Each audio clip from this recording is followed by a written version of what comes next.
রহমানির রহিম। প্রিয় বন্ধুরা, লক্ষ্য করুন, সৌদি আরব মক্কাতে একমাত্র বালুর পাহাড়। এর পিছনের ইতিহাস জানতে হলে আপনাকে অবশ্যই ইসলামের ইতিহাস জানতে হবে।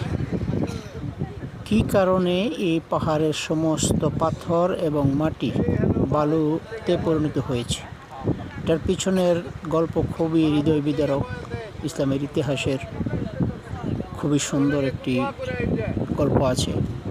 এটা সম্পর্কে আপনাকে জানতে হলে আমাদের প্রিয় নবী হযরত মুহাম্মদ সাল্লাল্লাহু আলাইহি সাল্লামের যখন ইসলাম প্রচার করছিলেন তখনকার ইতিহাস আপনাকে জানতে হবে। ঠিক আছে, খুবই অবাক করা একটা বিষয়।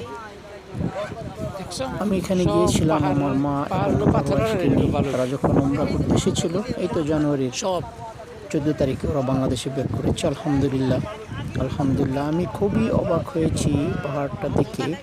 চতুর্দিকের সমস্ত পাহাড়, পাথর এবং মাটি, কিন্তু একমাত্র